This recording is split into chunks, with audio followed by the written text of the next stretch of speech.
Welcome, everybody, to another episode of Local Film Talk. I'm your host, Bob Walters, and today we have on a good friend, Evan Kidd. Welcome. Thanks for joining Howdy. us. Hey, man. Glad to be here. All the way from Louisiana, Yes. Today's Raleigh episode. native, Yes. who went to ECU, hmm came back to Raleigh, did a couple short films, and now you got a job out in Baton Rouge. Tell us a little bit about that. Yeah, Baton Rouge. So I've recently relocated here part-time, and so I'm bouncing around all the time. So North Carolina is definitely somewhere where I still commute to. My folks still do live there. So it's like anytime I want to go, unless they get sick of me, which usually parents like when you visit. But yeah, so in Baton Rouge right now, I'm doing a lot of wedding work right now. And I've hooked up with a company that does a lot of really nice wedding work. And so I'm really excited for that. And what's great is that a lot of the time that I'm not doing wedding work during either like weeks or weekends or anything like that, I'm actually working on a couple new things and having time to edit Son of Clowns, the film that we're going to talk about. So it's definitely been, a lot of new adjustments and new time schedules for things, but definitely working out really well. So. No, that's awesome, and I'm really happy for you. It's always good to see people moving on up and heading out to new places. You didn't quite make it to Hollywood, but you are moving west. Yeah, slowly but surely. It's like every couple years I'll do like 3 or 4 states, and then maybe if every few years you can advance a time zone, there you go. Progressing in the right direction. I've got 2 more time zones left. I got the mountain time and then West Coast time. So I hear there's a pretty good film scene in Albuquerque. So there you go. Maybe that's Breaking Bad. I was gonna say if I can work on Better Call Saul, which is the series that's like the prequel to Breaking Bad. Did they shoot that one in Albuquerque too? I think they are. Yeah, okay. I would lose my mind just because I love the whole Breaking Bad universe. Right. I know they made a big deal about the fact that they shot Breaking Bad on film. I think they went digital for Saul. I think they did as well. I think it was just too much hassle working with film, but so like I remember when I first heard that they used film for Breaking Bad, and like the next episode I watched, I was like, man, you can really tell some of that looks really crisp. They shoot. AMC has gotten into a thing where I think they're trying to shoot a lot of their series on film if they can, because I know like The Walking Dead shoots on film, and you can definitely tell. At least in the early seasons. I don't know if it still does.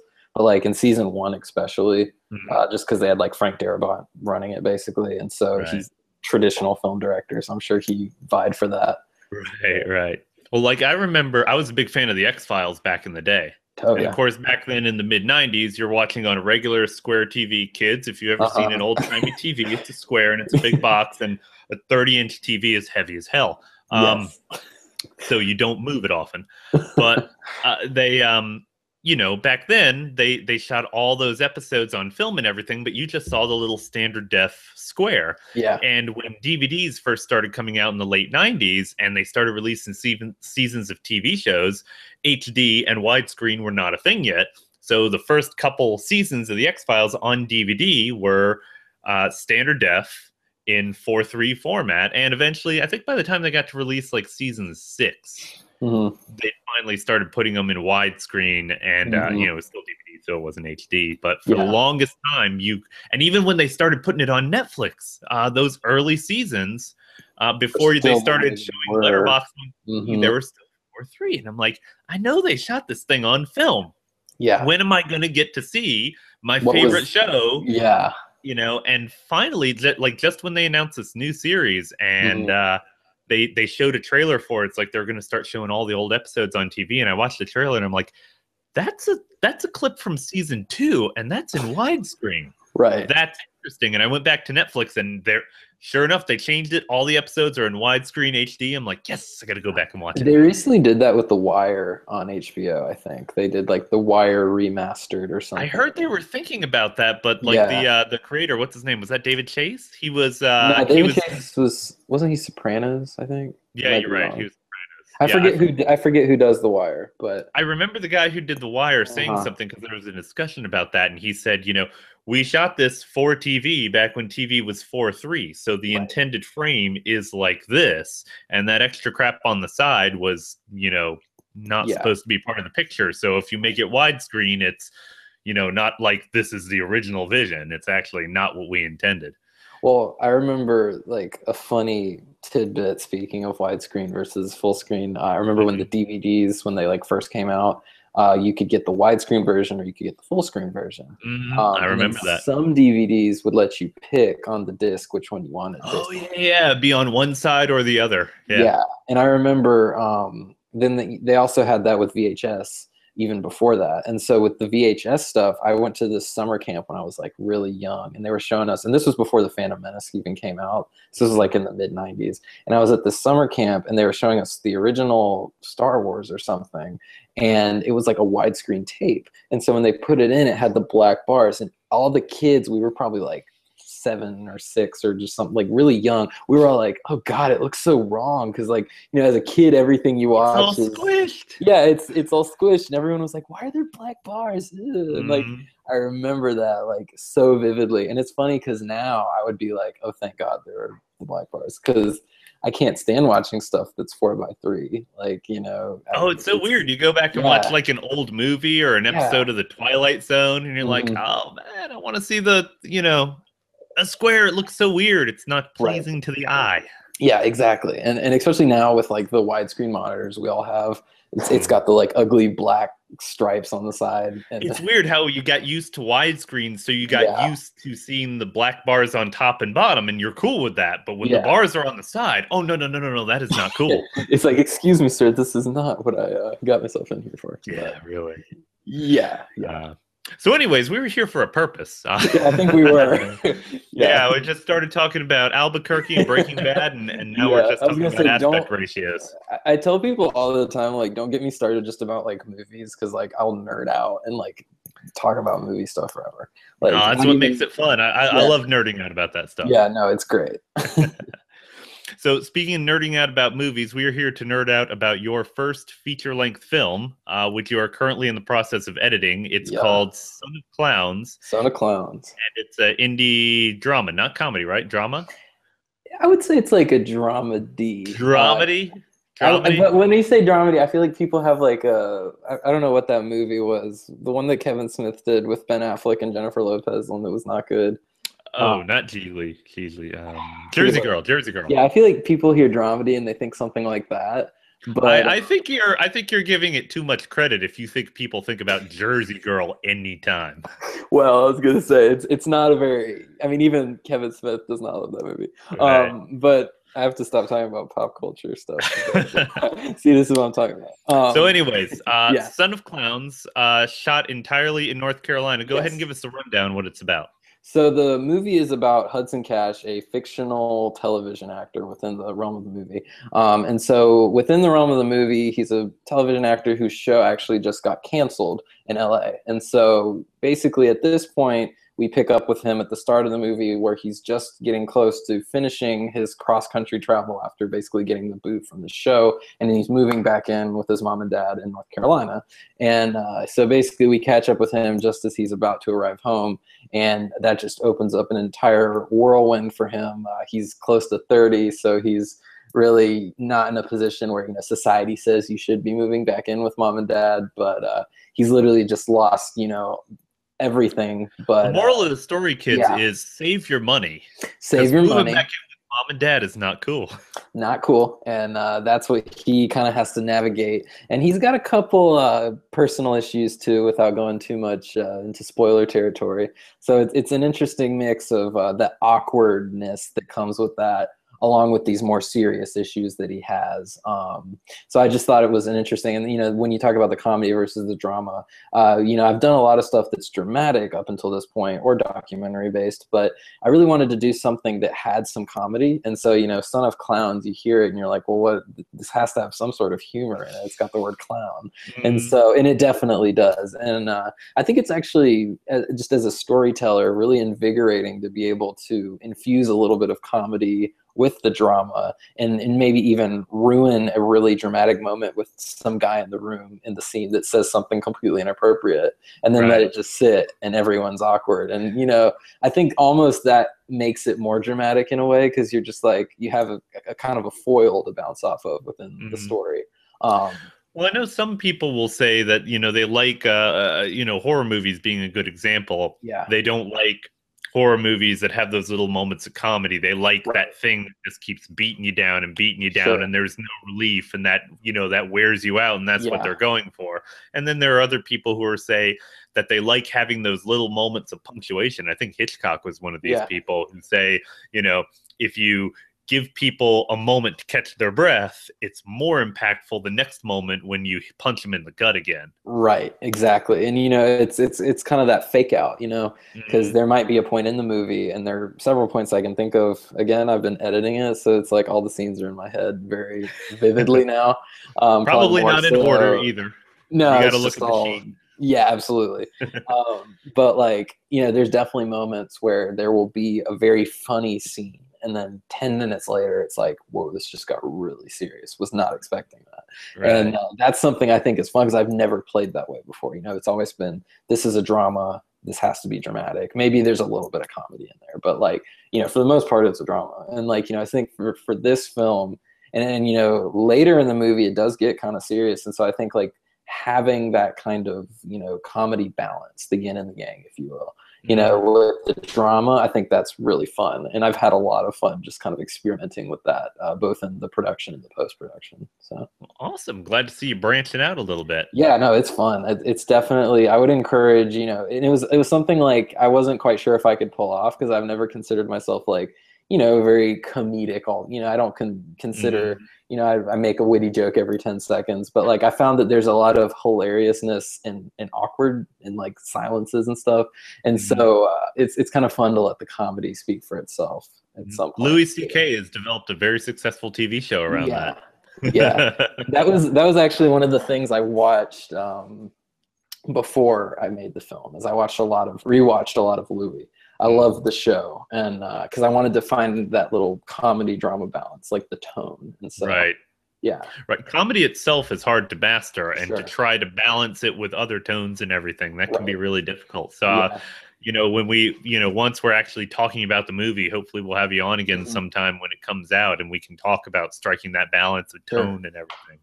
So, but for right now, you know, like I said, there's no footage out, no screenshots, no trailer or anything. But we can definitely talk about the process. And so, you know, I thought I'd ask you a couple questions like that. Starting from the beginning, of course, how did you come up with the idea? How long did it take to write? And I guess another question that I'm always interested in is, I assume you probably had an idea of what your budgetary and technical limitations would be at the time. So as you wrote, were you writing towards those constraints, or do you just kind of let yourself go free, and then when it comes time to actually get into pre-production, you start scaling stuff back? Yeah, it's definitely a mix of all of that, for sure. Yeah, I love writing first and foremost, and I think at this point, after doing as many shorts and different things that I've experimented with over a couple years, like I've kind of found what kind of writing I realistically can do, given, like you said, budgetary constraints and anything, and then just stuff to like leave out. So like, you know, leave out the dragons and the, you know, huge set pieces and all that. But what that's kind of done is it's kind of allowed me to find a little more truth and a little bit more of what makes the, you know, reality, so to speak, you know, life that we all live, that's more normal and, you know, not dragons and set pieces. You have to wow people with emotions, not explosions. Right, exactly. And it's like, it's kind of that sounded like a slogan. I got to get that on a t-shirt. Yeah, I was gonna say, put that on a t-shirt. I will buy one. I'll buy two. And I would say, you know, it's definitely a mix of all that. And going back to just the writing process, kind of like you asked about, I would say like the writing was definitely a slow burn. You know, it took about a year to write, and I started kind of midway through 2014, actually really close to finishing Displacement Welcomes, my last short that I wrote and directed. But it was even before that was publicly released. So, I mean, the writing of this movie has been going on for a while, and it was just kind of something where I kind of always like to be writing something, even if it's not, you know, something super serious where I'm writing 10 pages a day or something, you know, just something I can kind of pull out of the drawer every once in a while and chip away at. You know, I definitely think that's nice. And so that was kind of what it was for the longest time. And then kind of around the early part of this year, late part of last year, I did an interview with Raleigh and Company, which is a blog news site. And the guy who interviewed me is named Bradley Bethel. And one of the things he was asking me about was, what am I doing in the future? And that was kind of what kicked it into overdrive for me. I'm like, well, I really want to make this feature in 2015. And at the time it was always like, I'll write it and then we'll figure out when we can make it. It may be 2-3 years. And then I was like, no, 2015, it's happening. So once I said it, I was like, okay, now I have to hold myself accountable. I said it. Damn it, why did I have to say that in public? Right, but it's good just because, it gave me a more focused direction. And then from there, I actually finished the script in about 2 months. And it was, those 2 months of writing were super intense and a lot of, just a lot more energy was cranked into it than before. Mm-hmm. And oddly enough, Bradley actually became a producer on the film because I talked to him about it and he liked the idea. And so we collaborated just kind of from there. And but pretty much everything before the actual production took place this summer was a combination of me writing and then just casting. And all that happened in the kind of probably April, May, early part of June.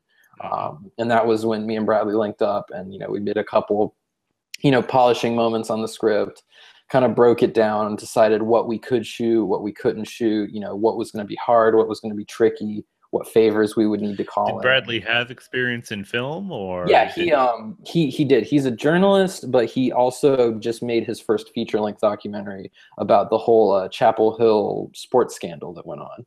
And so, yeah, he's from documentary, but he's got a great background in English and writing.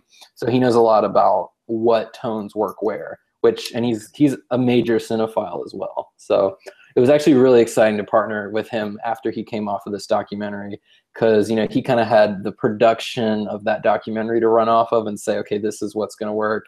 And then I had just kind of the writing side and the directing side. And, I also produced as well. But it was really nice to have a producing partner because that was something I've never done before. So I definitely think it takes some of that weight. Yeah. Yeah, I was going to ask you, you have 2 shorts that you've done before this, Displacement Welcomed, and the other one is You Wouldn't Guess? You Wouldn't Expect, yeah. You Wouldn't Expect. I was close. Yeah. I was this close. No, they're very close, yeah. But those were both ones that you completely wrote and directed by yourself with no help. What's it like working with I guess not a writing partner with coming up with the script, but then editing the story? What's it like working with someone else and having that extra input? Yeah. Well, for Displacement, I did write and direct, and actually, for You Wouldn't Expect, that was a playwright who I worked with and adapted one of those scripts. I did not know that. She did the bulk of the writing for sure, and I just tweaked a couple little things on the day of. Okay. But so this was more of a mesh of the 2 work processes. Yeah, absolutely. And what it kind of did for me was allow me to really focus on what I wanted to do really, really well.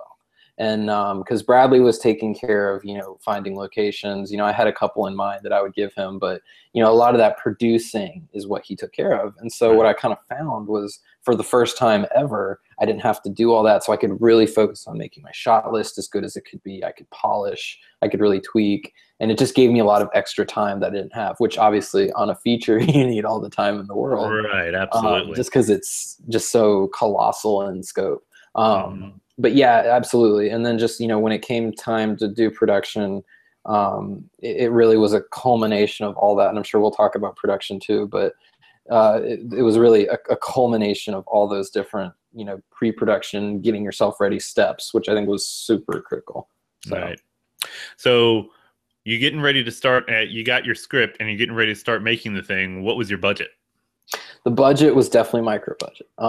And so, yeah, that was the other thing. A lot of people were asking me in the earlier stages, I was like, making this feature and writing this feature. They're like, how are you going to do that? And I'm like, the same way I've done all my shorts. They're like, well, can that realistically hold up as a feature? And I'm like, well, we'll see. And so, I'm really inspired. I mean, in all seriousness, I'm really inspired by people like the Duplass brothers who do a lot of DIY indie stuff, even from they're a little bigger now, but how they started was pretty humble. And so, I'm really inspired by people like that who are just like, well, look, we'll get the camera, we'll get the microphone, we'll find a cast, and we'll just literally go do it. And, if we don't do it, then it's on us. But if we do it, we can say we tried. And so that's kind of the philosophy that I've always prescribed to. Right. And so who's that guy that did Drinking Buddies? Joe Swanberg. Yeah, Joe Swanberg. I like his stuff too. His stuff is very similar, except he's very prolific. I think he made two movies in the time that we've been talking so far. Yeah, he cranks out movies at a ridiculous rate, and he just like had a child, I think, too, and he Oh just shit. never slows down. And like, yeah, he like blogged about that a couple months ago, I read, and it was really interesting. But So did you yeah, guys even raise money for it, or did you pay yeah. for it yourselves? So basically, Bradley and I were the main people funding it, just ourselves. And basically, it was extremely cheap. We kind of went into it with all our cast. You know, no one got paid, basically. And so we all basically volunteered to do this. You know, obviously, me and Bradley were spending money. We weren't making any money. The cast, you know, we fed them, obviously. So a lot of the money was to food, to transport, to, you know, we had to rent a tiny bit of gear.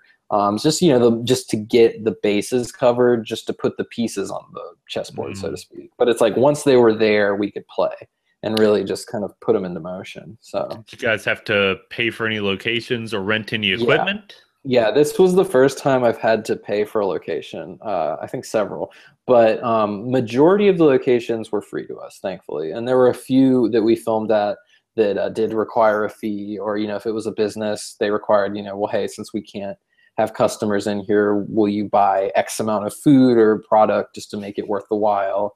So Right. a lot of times that worked out just because like we filmed in a coffee shop and we bought a whole bunch of donuts and it was great. And I mean, so that was like an expense that was like fun. I can But handle that. Yeah, we yeah, it's can like, work with that. oh, I have to buy 5 dozen donuts. Okay, I guess I'll do it. But That's an expense I can handle. yeah, yeah, and it was delicious. So, but you know, in all seriousness, yeah, that was the way it kind of shook down. You know, I think the whole tone of this was we're a feature film coming out of Raleigh, and I know there are a couple others that did it, but I think between myself, Bradley, I mean, the entire cast and crew, I mean, and even the businesses who would, you know, lend us their space for 4 hours, and you know, different people. We shot at NC State at WKNC at the radio station for a scene. That's And cool. so, yeah, there were, I mean, just all kinds of places. And like the film takes place in Raleigh. And Hmm. that was something I was also passionate about because I was like, you know, you watch a movie and like a lot of times, you know, and Bradley was someone who very early on said this to me. But, you know, you really watch a movie and it doesn't really happen where you live. You know, it's kind of like in blah, blah, blah, USA, you know, somewhere not where you are. And I was like, you Hmm. know, well, since we're going to be shooting in Raleigh, why not we just, you know, open up the story and say it literally happens here? Because Right. originally There's that nothing like wasn't, watching a movie yeah, where they're like, we're in X city, yeah, but you can see in the background that they're not. I think there was a big, yeah. I think people made a big joke when the last Transformers movie came out during one of the Oh scenes where gosh. they're supposed to be in China. Uh-huh. There's a wide shot and you can see the Sears Tower in the background, and people are like, what? Or so many times, you know, wherever you're supposed to be in the world, it's clearly Vancouver. Sure. Yeah. And like, and that's the thing. And so, you know, we wanted to keep it truthful. And plus, like, you know, I've wanted to make a movie in Raleigh about Raleigh for the longest time. And, you know, I didn't really know this was going to be the movie to do it, but it just kind of by opening up the story and just entertaining that idea, it actually opened us up to a whole bunch of possibilities for different characters' backstories. And it was actually really cool.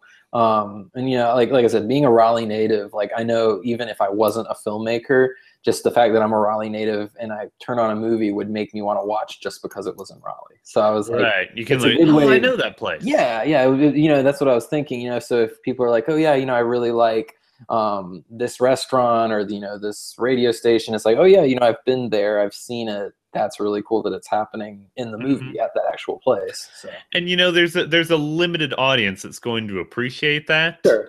But for them, it's really nice. And if you Yeah, can do it in a way that doesn't detract, you yeah, know, that isn't going to take away from people who yeah, don't know the area, you know, yeah. like it's And not a bunch of in jokes that most of the no, audience is going yeah. to go, huh? Yeah, and actually that's the thing. The majority of it is kind of like Easter eggs and it's more subtle. So, you know, the Hmm. characters aren't going to be like, we're here at this, you know, it's kind of up to the audience to see that and, you know, recognize it if they're from the area. And I guess my model for that was kind of how Richard Linklater is really connected to Austin, Texas. Right. And, you know, so a lot of his movies are filmed in Austin and like obviously extremely accessible to anyone outside of Austin. But I feel like, you know, if you're in Austin, you're like, oh man, that's that place. That's the dive bar we go to every Friday or, you know, I think I was that's just listening a to local connection. I don't know if you listened to the Q&A with Jeff Goldsmith, Yeah. that Oh yeah, the podcast. podcast. Oh yeah. I think he's either from or he's very familiar with Austin. And I Yeah. remember he had Richard Linklater on to talk about Boyhood not too long ago. And they talked a little bit about the before movies. Okay. And one of the things Jeff asked him, he says, now, I know because I know Austin that he's walking down this street and then he comes around the corner and suddenly he's on this street on the other side of town. Yeah. And like that's, again, And that's you one of those have insider jokes. and you have those inconsistencies. Yeah. And I'm Right. sure people will find them in our film too, because I know we did something similar to that. But wait a minute, the train station isn't Yeah. anywhere near the Capitol building. Yeah, exactly. How is that a thing? Yeah. Totally. So that's really great. You're able to get all these locations around the area. Talk a little bit about you got your locations. Talk about getting your cast. Is it a big cast? And how did you find these people? Yeah. Okay. So for an indie micro budget feature, typically, even big-ish scale ones that will premiere at Sundance or South by. An hour and a half of two people driving in a car. Right. Three if you're ambitious. Right. Or it's 3 20-somethings in a New York apartment the whole time or something like that. It's a lot of small casts, and actually I think that's really fun. And one of the next movies I'm planning on maybe making is kind of that way. But for this, I really wanted it to be a little more ensemble based, and I wanted there to be a lot of different personality types, just because it's Son of Clowns, so his whole family runs a circus, and so you can have a lot of fun with a family of carnies, essentially. So a lot of personalities, a lot of different types of people, some who want to do it, some who don't, and then you've got our main character Hudson, who basically is just caught in the middle of awkwardness. So again, you can have a lot of fun with that. But I mean, going back to the cast was great. Like, I can't explain how awesome this cast was. And I mean, my leads, we all got super close. I mean, we're all super good friends. And I mean, like, you don't usually find a cast of people who you just kind of click with that well. And it was like almost immediately when we started making this, everyone was like, okay, I'm in it. I want to make this movie. I want to make something that really speaks to Raleigh. Let's just go do it. And like, everyone was so game, and I loved that. So these weren't necessarily people you already knew. Yeah, and it's actually funny. Not many were. A couple people in the movie obviously were people I knew. April Vickery, who played one of the lead roles in my last short, Displacement, Welcome, she returns and plays the mother of Hudson in this movie. But I mean, by and large, majority of the people in this movie are completely new faces that I've never worked with. And so, the cast is really big. I mean, there's a circus scene where I actually lost my voice on the day of directing it, because there were over probably 50 different extras. And like different, it was like a major like backyard circus, and majority of them were kids who were under 10 years old. And so it's like I was having to wrangle up a lot of kids, be like, all right guys, we need you over here, and like then they'd run out of energy and you had to like pump them up.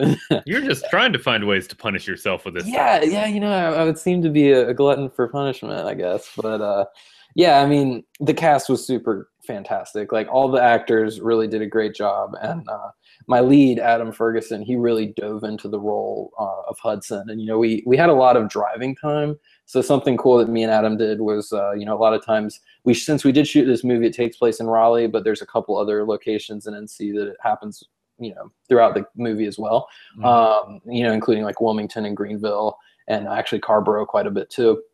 And so during the trips, primarily, especially to Wilmington and Greenville, we had like 2 hours in the car. And so, I'd really break down backstory, and we'd talk and kind of use that time wisely to, create the character.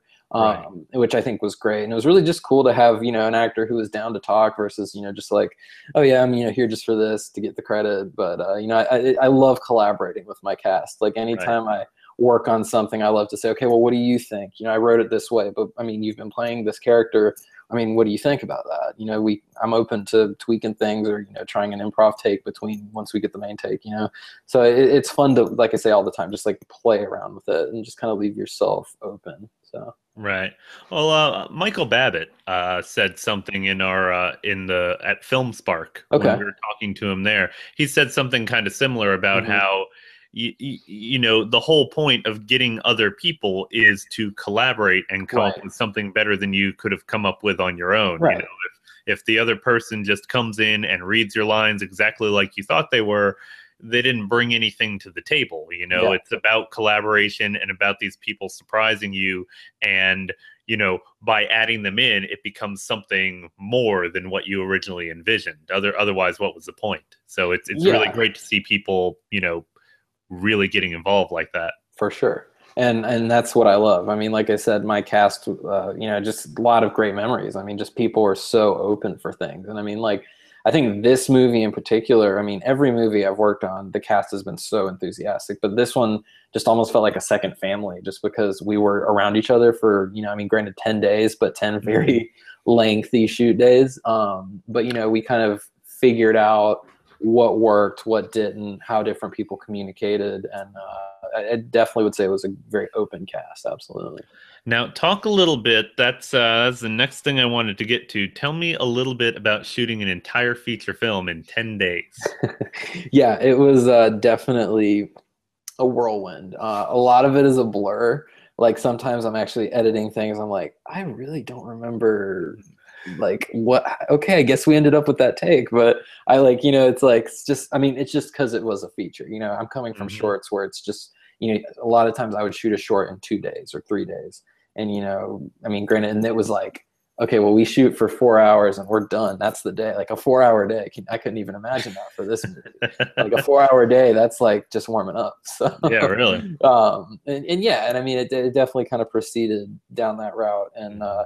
the 10 days, they weren't all back to back. We did have a few breaks, but I think we shot we shot in mid-June. And it was also just a little side note, it was extremely hot. It So was this a very was hot summer it this was a year. very hot summer this year. And so we're shooting this movie. A lot of it happens outside in like the heat of the North Carolina summer. And like you said, it was one of the hottest summers on record. And you know, people were just ready to do it. And I think it was funny because the fact that we had so little time, because there was actually other commitments people had in July. So it was like, this cannot spill over. You know, if it's going to happen, it has to Mhm. happen by the books. And so, yeah, I mean, it was long days. And like I said, they weren't all back to back. I think the first 5 were. And then, like, I noted, like, I got really bad cold halfway through, and like everyone was so fatigued. And then we had this one day off. And I just literally slept the entire day. And, and then the next day we were back at it again. And so, and then it went for another 3 days. And then we had like a 4 day break, and then we just finished the last 2. But I mean, it was very compact regardless of how Mhm. it was sliced. And Now, when you're trying to shoot so much in such a yeah, short period of time, how much rehearsal and planning yeah, did you guys have? yeah. The rehearsal was definitely to a minimal. And that's kind of actually the way I like it. I don't like to over rehearse something too much. I did have one day before production began that was set aside just for rehearsal. So we basically did a table read more or less and kind of read through some things. I gave the actors some notes. Obviously, you know, no cameras rolling, so they had, you know, chances to try things out without worrying about what'll make it, what won't.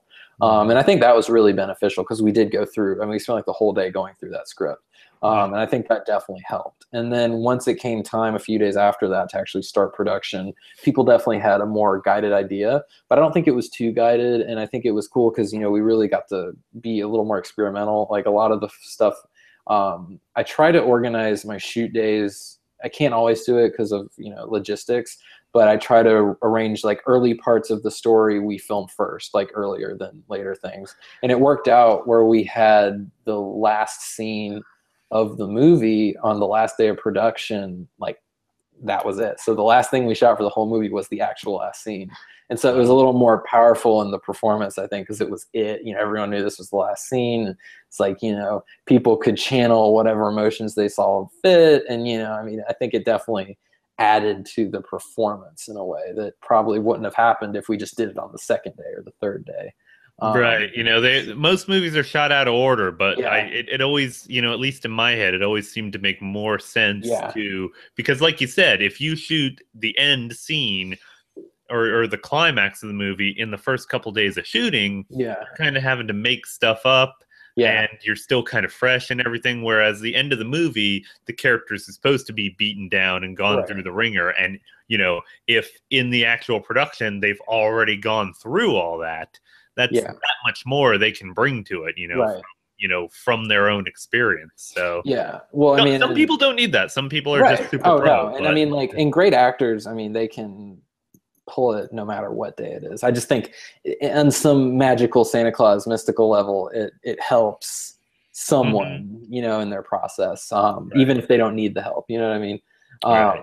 But I mean, like one of the most emotional, serious scenes we shot on day one of production. And like, I remember the cast was like, oh man, we have to do this like really heavy scene on day one. And it's like, just the way the timetable shook out. But I mean, like, Adam and Anne-Marie killed it. And like, I mean, they did great. And like, they knew what they needed to do. So, I mean, if you have good actors, you can do it. But right. I definitely think, if you have the time to, kind of structure your schedule in that way, I say like definitely go for it. Because again, you have cool things happen. So. Right. Now you were talking about, you mentioned you like to improvise and let them have input, change lines and everything. But then we're also talking about such a short schedule. So were they all that messing around and playing with the lines and trying to figure out what worked? That was all during rehearsal and those car rides?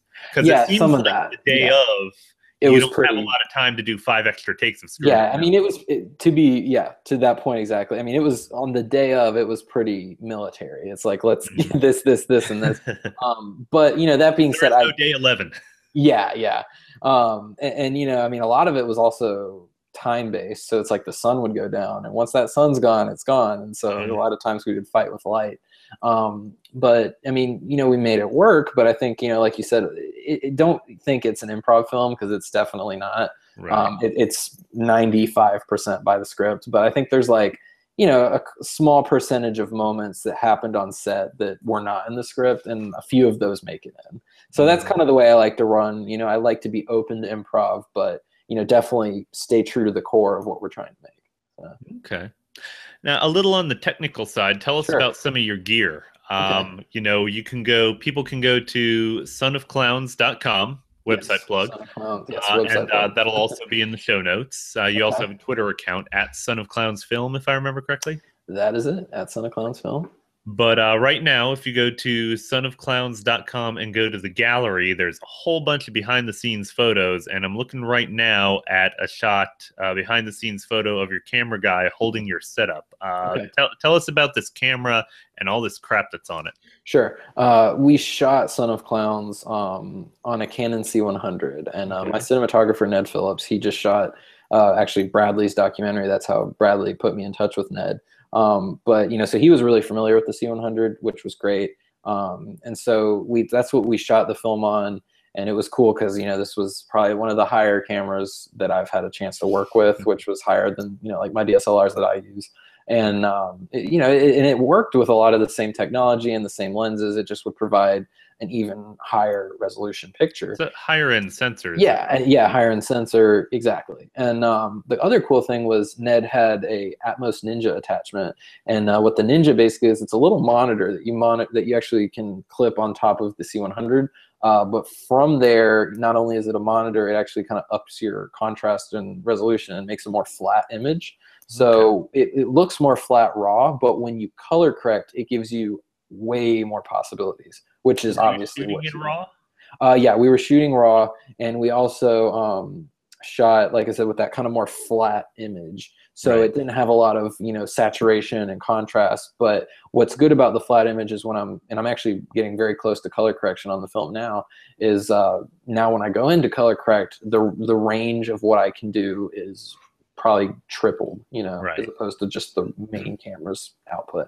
The files were huge, so I have 2 different external hard drives with the film on it, but it was huge files. But, and you were only shooting in 1080. This is not a 4K setup. Yeah, not 4K. It was 1080. But the 1080 looks really damn good from that thing. Like I was, I won't say I was shocked, but when I was watching it on the monitor, just coming out raw, I was like, wow, that looks really good. Nice. Yeah. And so what's this other now when you say I know a little about the Ninja, but not a lot. Is it actually is there a hard drive in the Ninja that it's recording onto? Yeah, there's a master drive that's on the Ninja. And then at the same time, it's also recording onto the card in the camera. So you do have a backup, which is nice too. Because a couple times the Ninja would crap out, and I would usually hear kind of a disgruntled Ned, and I'd be like, okay, the ninja must have crapped out. And so there's a few moments where it's like we only have the SD to go off of for a take, and usually when that happened, we would redo it. But if we liked that give and take, we had SD. But I mean, I'd say 99% of the time it did fine. Right. So that, yeah, it's a great device. I would definitely recommend it. So. Okay. And what's all this audio equipment on here? I see a Rode microphone. How's that hooked into the camera? Yeah, so the Rode microphone, it's a Rode VideoMic Pro, which it's not like the highest end microphone, but little indie filmmaking tip to anyone watching or listening. I would say don't skimp on audio, but if this is a good mid-range microphone, the Rode VideoMic Pro. And what some people do with these microphones is they'll boom from 6-7 feet away and say, oh, I've got a shotgun microphone, cost decent amount. It must be fine. It'll pick it up. But with these microphones, and I mean, this is the rule of thumb with any microphone, get it real close. And as close as you can get and still be out of frame. Yes, exactly. So a lot of times, I mean, we were creeping right there on the edge of the frame. So if Ned zooms out a tiny bit, you'd see, Connor or Dylan or any of the audio techs that were doing it, you'd see him in there. But, and I was a little bit of a stickler. I was like, all right, you guys get it closer. And, because I just want that sound to pop as much as possible because, we didn't have budget for, great, crazy microphones. But I mean, this microphone, I was so shocked with what it could do just by doing that. Like just implementing that one thing by just really creeping on the edge of the frame, it just did wonders. And there were times where it's like, it even sounded good if we were back, but it's like, no, just pump it closer, just pump down the volume a little bit. And it produced some great sound. And so, yeah, that's a very cost-effective way to do it. And we actually that's a good example. Like you said, you stand back a couple feet and people are like, it sounds pretty good, but no, you get the equipment, however much or however little you pay for it, can only do so much. It's knowing how to use it right. Absolutely. There are probably tons of people who are out there using that microphone that say, the sound quality is okay because they stood 8 feet back. But when people are like, wow, you use that microphone and the audio sounds that good, that's because you made sure you got in there. Yeah, absolutely. And I mean, and that was not a very fancy audio setup. I mean, by any means, it went straight into a Zoom H1 recorder. And so that's just the device that recorded. And then I have WAV files, I assume. Yeah, WAV files, and we made them. On the Zoom, you can adjust the file size. If you make it larger, it'll be a little more high quality. Right. But I mean, by and large, would you record 256? I guess. Yeah. Yeah. Yeah, so it sounded great on WAV, and then I have a program called Pluralize on my computer, which we did have a slate, but the slate was really just more in case something didn't work on Pluralize, because there's a program that syncs up all your audio and video, so you don't have to spend hardly any time syncing anything manually. A couple times it'll have a hiccup and a couple of your clips won't sync, but it syncs about 90% of them. So you only have to do a little bit of manual audio. So that's definitely speeded up things on my end for posts. But yeah, so I mean, it was a pretty simplistic setup, but we did have a dedicated gaffer and grip too, which was great. And that was something, I've really never had prior to this. It was usually sometimes I'd have to hold it, or an actor that wasn't acting was, would have to hold the reflector. But we had definite people there for that this time, which was great. So. Now your crew was about 4 or 5 people?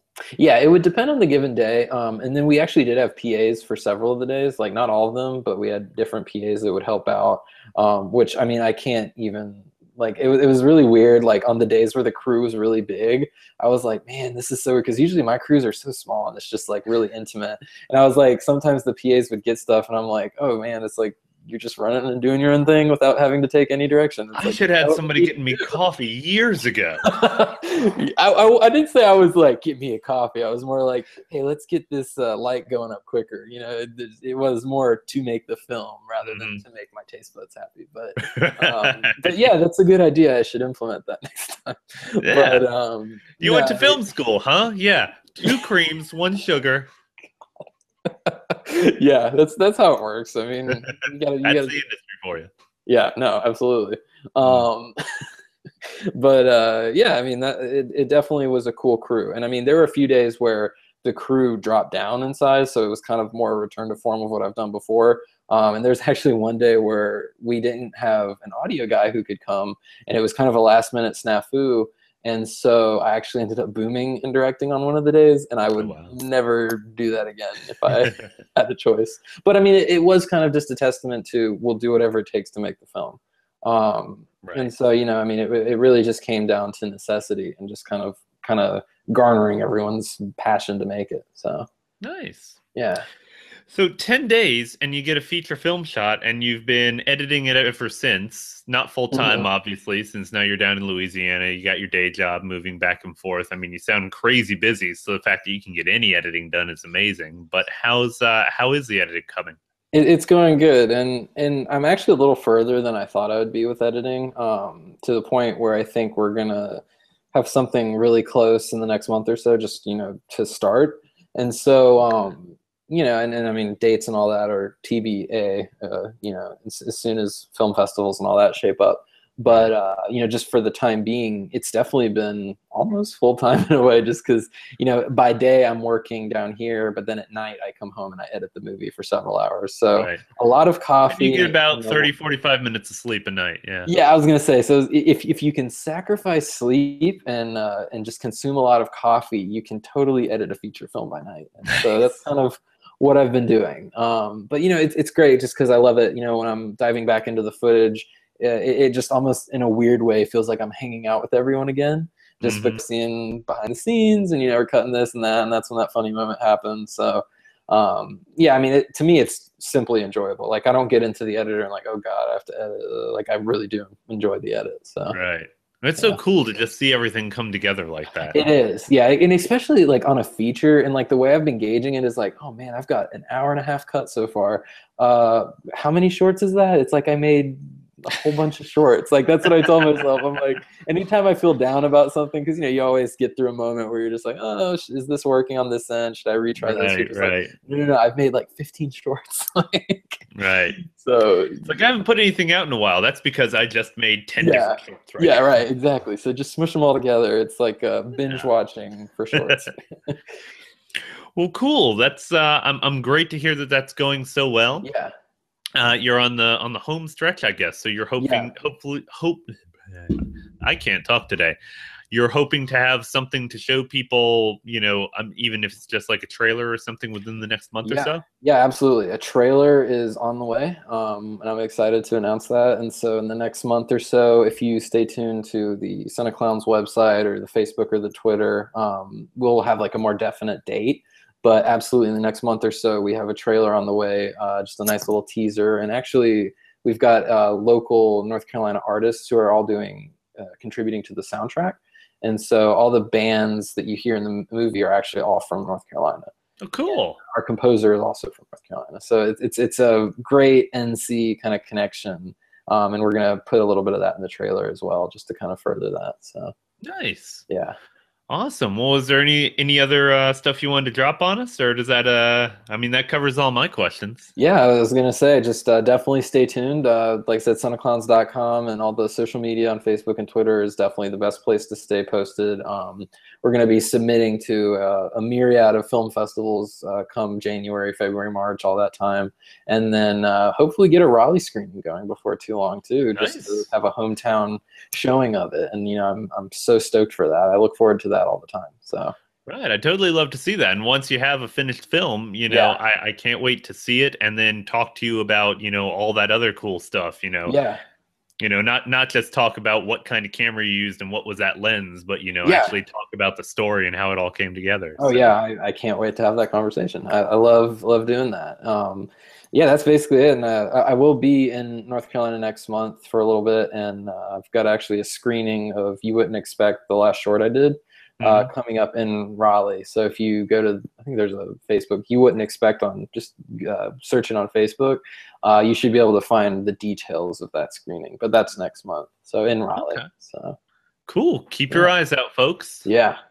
I will be there, and I will be square. So, as they say. So, As they say. as they say. Well, thank you very much for joining us. Evan Yes, Kidd, you absolutely. can follow him on Twitter at Mr. Evan Kidd. That is You me. also have ROCKSET Productions, which Mm-hmm. is Rockset at ROCKSET Productions. Yep, that's it. And do you have a website for that, rocksetproductions.com? Yes, rocksetproductions.com. That's kind of my collective of all the different films I've made. So yeah, you can go on there and stream past works for sure. And a lot of music videos from NC artists are on there if you're interested. Nice, So, nice. And I like your music videos. One of them won a what was it, Young Video of the Year at the yeah, Music Awards? yeah, at the Carolina Music Awards this past summer for Jackson Honeycutt's song "Sweetheart I've Noticed." So Nice. yeah, that was such a Remember, fun kids, this is how you don't get invited to cover events, by mispronouncing the names of shit. shoot. It's called not being pro. Yeah, well, You that's what they say. won an award for a music video in North Carolina, and congratulations to you for that. Oh, thanks. Yeah, no, I mean I was And not people can check expecting. that out at the ROCKSET Productions Yeah, website. yeah, it's on there. Going through the music videos tab, and yeah, I think it's probably the first or second one on there. Okay. Yeah. And this feature film is called Son of Clowns. There's a Facebook page you can check out. Can also look for updates on @SonOfClowns on Twitter. And hopefully in the very near future, we're going to get to see some material from that. So Yeah, awesome. yeah, definitely stay tuned for the trailer and screenings next year. So Cool. Well, again, I'm Bob Walters. You can follow me on Twitter at @paradise_Bob. do it. You can follow the show at Local Film Talk on Twitter, and see some of our Facebook posts on everything at the trianglelife.tv Facebook page. You can subscribe to our YouTube channel to see all the videos and episodes when they come out on Tuesday morning, or subscribe to the RSS feed to get the podcast. That should be in the show notes too. So follow along with us, and we'll try to keep you up to date with what Evan's working on. Evan, thanks for chatting with us. It's been a lot of fun. Oh, absolutely. Thanks, guys. Totally appreciate it. Awesome. Best of luck. We'll see you around. Awesome.